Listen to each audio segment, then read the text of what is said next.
Hello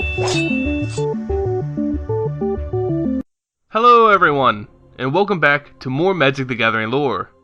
Sorry about the recent lapse in videos. I've been working on a new recording setup, along with attending the M15 pre-release event last week. In any case, I'm back, and today I want to examine and explore the current state of Zendikar. As many of you may or may not know, with the release of M15 comes with it a new series of Planeswalker cards. Many of these characters have familiar faces such as Jace, Chandra, and Liliana. But the Planeswalker who typically represents green mana in the core sets, Garruk, now stands for both black and green mana. To fill the hole Garruk left as the quintessential green Planeswalker, Nissa is brought back as Nissa Worldwaker. When we last saw Nissa, she was with Sorin Markov on Zendikar attempting to secure the Eldrazi to their prison. Nissa was there to help Sorin, but she deviated from his plans and shattered the seal which contained the titanic mana-starved monstrosities. She knew that the Eldrazi consumed mana and destroyed entire planes. As such, she did not want these evil beings trapped on her beloved home. She thought that if she released the Eldrazi, that they would flee from their prison and wander the blind eternities far away from Zendikar.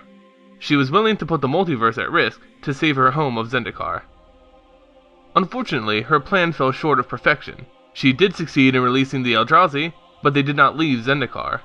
The Eldrazi found the rich and unstable mana of Zendikar too appetizing to just leave, so they stayed and started to feed. Sorin, obviously disappointed at Nissa's actions, left Zendikar to its fate, taking with him the knowledge needed to trap the Eldrazi gods once again.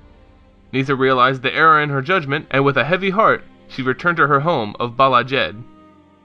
There, she faced a council of elder elves to which she described the events which had occurred and the terrible fate unfolding on their plane. She declared that she would travel the multiverse in search of Sorin Markov to drag him back to help Zendikar. But when she left, she was not certain if there would be a Zendikar remaining for when she returned. And that is where Nissa story ended. Yet many questions still existed, such as where Nissa was currently searching for Sorin. Are the Eldrazi still in Zendikar? And is Zendikar even still there, or was it completely destroyed? Luckily, some of these questions have recently been answered with the release of Nissa Worldwaker. Along with a preview of the new card, Nissa Worldwaker was released alongside an article of lore written by Adam Lee. This article shows the fate of Zendikar after the release of the Eldrazi, along with an expansion of Nissa's story. While Nissa was out searching for Sorin, two of the three Eldrazi gods left Zendikar to further sate their hunger on other planes. Yet still one Titan remained on Zendikar. This Eldrazi was Ulamog. The monster traveled the land with its brood consuming and destroying as they pleased, with no single tribe powerful enough to stop them. Nissa soon returned to her plane to live among her tribe once again until the day she feared most came to pass.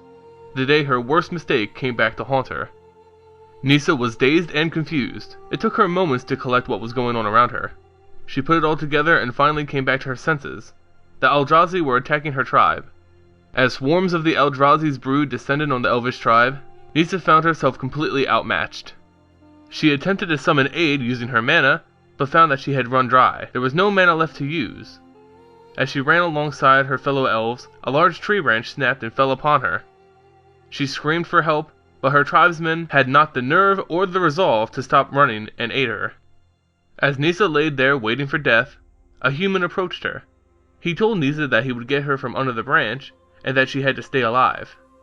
With the help of his friends, the mysterious man freed Nissa. She thanked the stranger just before blacking out. The man took her to his village. He explained that his tribe gathered mana from the lands and traded it to the expedition houses.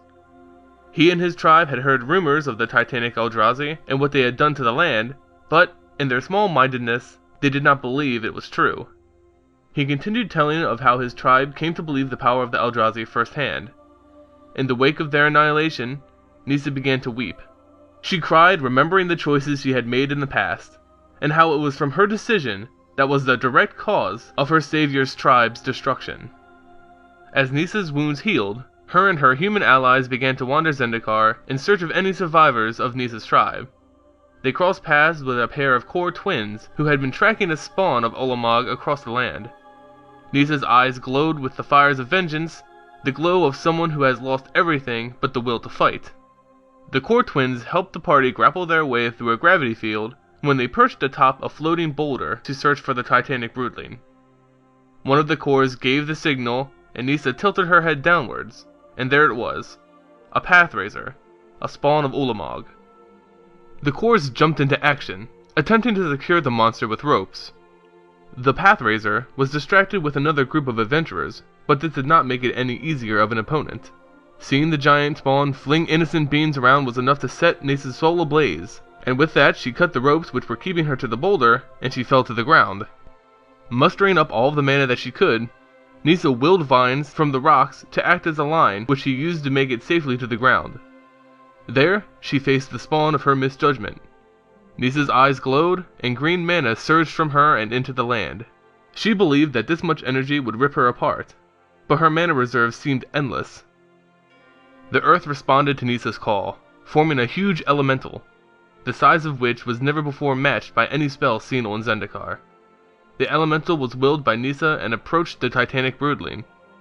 The tangled vines and earth reached around the Pathrazor and squeezed with the force of the entirety of Zendikar.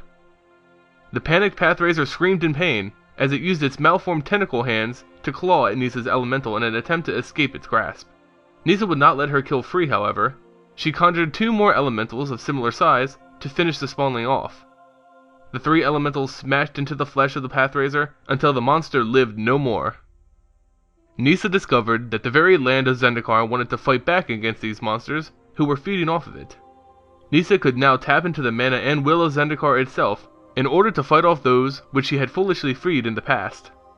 Zendikar fought through Nissa Ravane, and she herself had awoken the world. So that was the new bit of lore that was written to go with the Nissa Worldwaker card. With this new information, you can see that yes, Zendikar is still around, and that the people of Zendikar have banded together to fight off the Eldrazi. You'll also learn from this that only one of the Eldrazi is actually on Zendikar still, while the other 2 have left to feed on other planes. This is a big deal, because it opens up the possibility for a return to Zendikar set in the future. There is only one big baddie left, but it is still a huge threat to Zendikar. You can return to the mechanic of tribes, but as a result of the story you could expand it a little bit.